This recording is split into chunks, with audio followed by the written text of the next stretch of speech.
back, everyone. Hope you had a good week while I was away. I'm sorry for the short delay on getting this episode out. I have been fairly busy over the last couple of days, but I finally managed to get actually a spare moment to sit down and record some of this, so I am. And today we're going to be looking at yet another piston contraption. But in saying that, piston contraptions are they're fairly practical, I guess, is what I'm trying to say. So that's why I'm kind of covering a lot of them. And today we're going to be looking at a couple of different staircases. So let's jump straight into it. So once again, a couple of fellow YouTubers have helped me out with some designs for staircases. And the first design we're going to be looking at comes from an extremely good redstoner called Code Crafted. I'm not sure if any of you have heard of him. You probably have if you're watching this, but nevertheless, of course, I'll link the video in the description. This is actually the world download for this spiral staircase. And what makes it special spiral staircase? A spiral staircase, it's nothing special usually, but we've got a totally flat surface. Can walk over it. If it weren't for this lever here, it'd just be a flat surface. We wouldn't even know anything was there.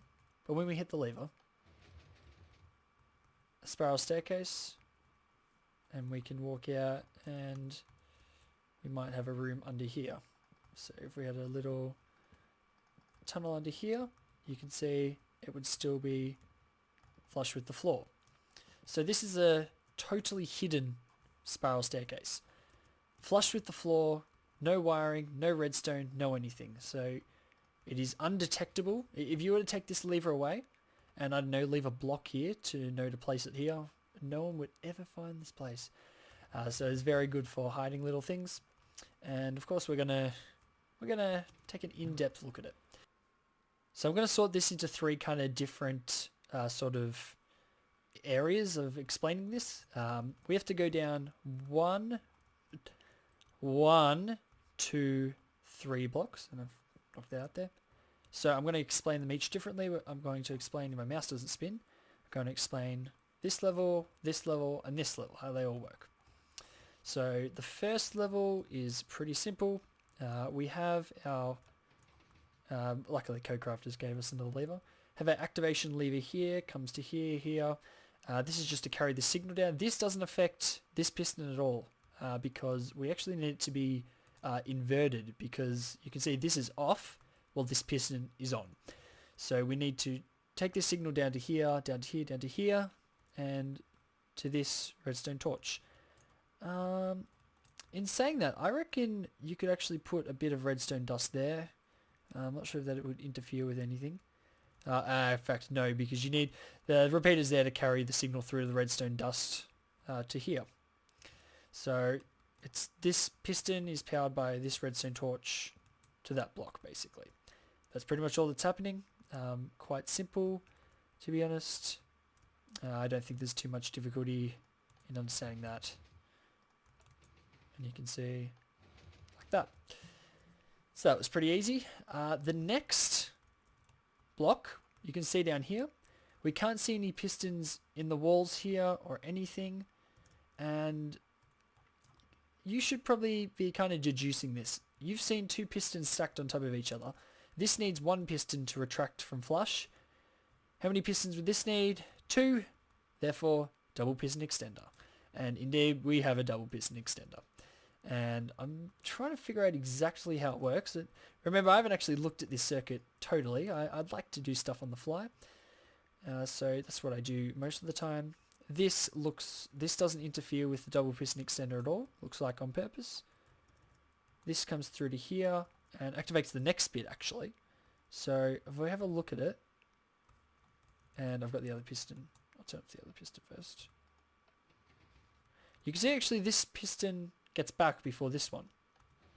Yeah, this is the last component. Even though it's the second level of it, it's the third component to be activated. So we'll leave the second component, or the third level for now, which is that bit. What we're looking at is this repeater here. So when this is activated, it's down. It carries it all the way through to this torch, which is off, which depowers this, which lets this torch go on. From here, we activate the double piston extender. We go to here. There's the 4 torch repeater to the bottom piston. and 4 torch delay to here and the top piston. And that is the extra pulse, I believe, from memory. It's a little tricky, this bit, actually.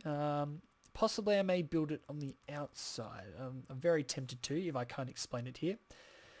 So we've got our activation block here, which the first component that activates is actually this. So after 4 torches, this extends, and it comes through to here, 4, 5, 6 to here.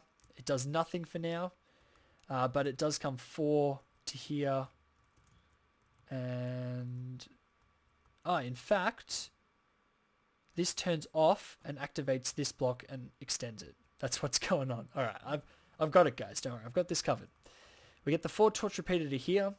This extends, and this torch is actually already powering this block.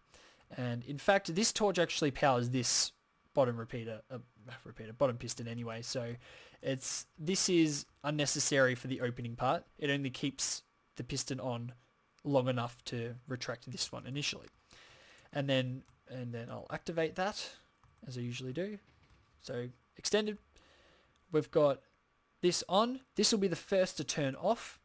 And in fact, it will retract both of them if it weren't for this thing. So turning this off will retract the top one only and keep this one and keep the bottom one on for an extra 3 torches. So we're going 4 over here. We're going 4 plus 1 plus 1, which is 6. And in fact, what happens is this forms a monostable circuit to this torch. And you can tell a monostable circuit where you can see a single input splits into 2 with different delays and forms back on a single torch. So it's actually a monostable circuit. And what it does is this retracts after 4 torches, bringing this piston back. So it goes back to this state with the block up there. And then this little extra monostable circuit after 1, 2, 3, 4, 5, 6 torches, which is 2 more than this one, allows this piston to extend and pull the block back to there. And then we have our double extender. And last of all, we have the kind of piston door mechanic. And it sort of works like a piston door such as this one and the pistons. And I'll grab a torch out just to demonstrate where the pistons kind of extend like this and then pop back. You may think we might need a triple extender for this bit, but the reason we don't need a triple extender, which we usually probably should, is because that this block doesn't have to be flush with the floor. So it pretty much, well, this block has to be flush with the floor, but we can have the piston showing there. Whereas in this one, if we had it like that, we'd have a piston showing. So we can't have it like that. So this has an advantage in a way, I guess, the third level.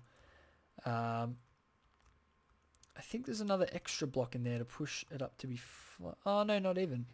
Yeah, because this block is actually static. So that's the reason why we don't need the triple extender, because we don't need to move this block. Whereas in this one, we do need to move that block.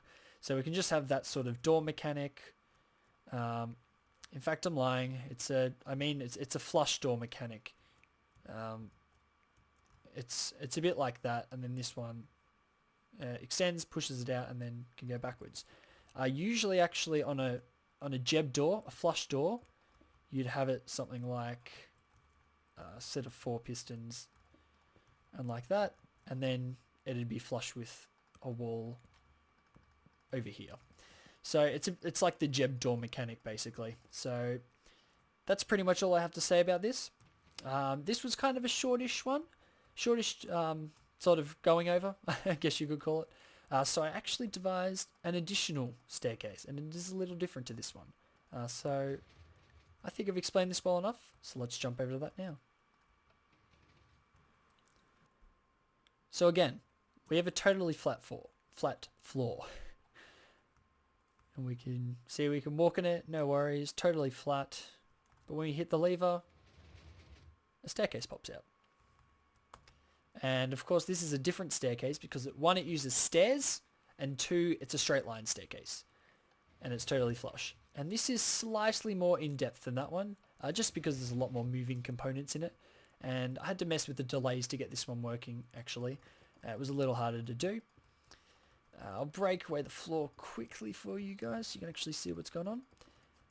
This design is made by CNB Minecraft. And in fact, his world download is not working at the moment. And that is no fault of his own. It actually has been taken down by a third party. So I think that's pretty crap because I don't think there was anything inherently wrong with, you know, having his original design on the web. But what are you going to do?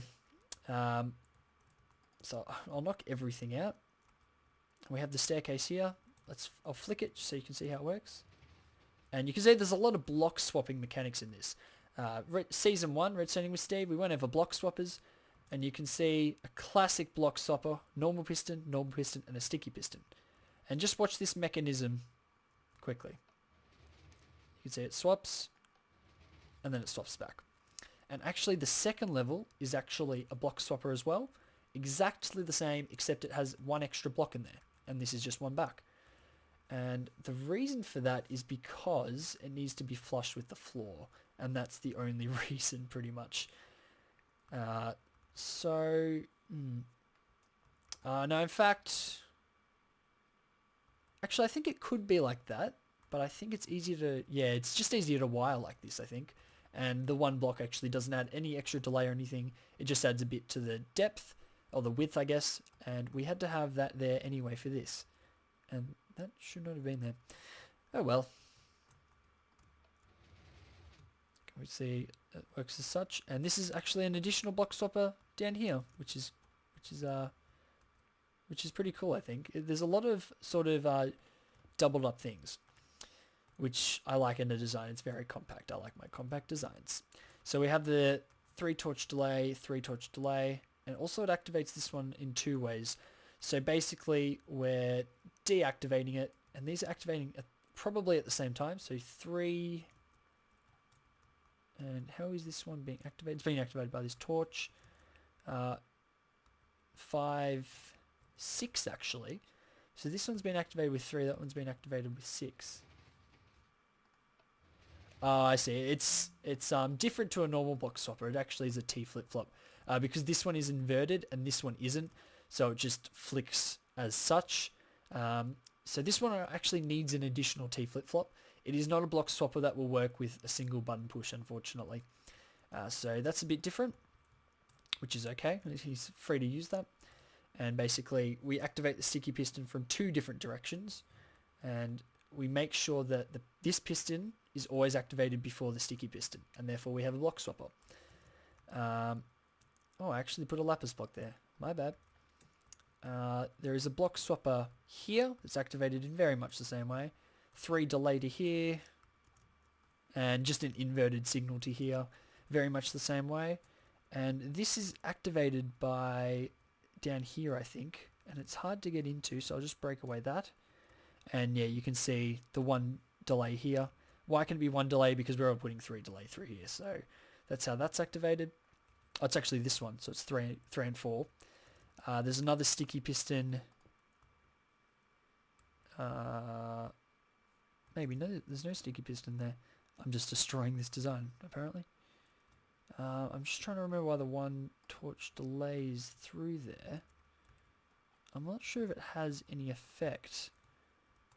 And I copied this design off CMB's videos, so I'm going on the fly here. I'm not really sure why that 1 torch repeated there. I'll get back to you on that one. So I'll chuck that back. I'll chuck that normal piston back. Ooh, that's not correct. There we go. So we actually have 3 block swappers, I believe. Just let me hit that again. Yep, definitely have 3 block swappers, but on the third one, so we have 1 block swapper, 2 block swappers, and on the third one, it actually doubles up as one of these again. And you can see this is the same mechanic. It has this, with this again, exactly the same mechanic. And yeah, exactly the same mechanics over there, basically. So there's 4 of them, and that's just basically to push blocks into the floor, essentially. Yep, and you can see this is where it's meant to be flush with. In fact, it's one higher. It's meant to be flush with. There's not much more I can explain about this, and basically it's just carrying a lot of signal through here. This is just a signal carry through here. That just powers this block, which powers both of these.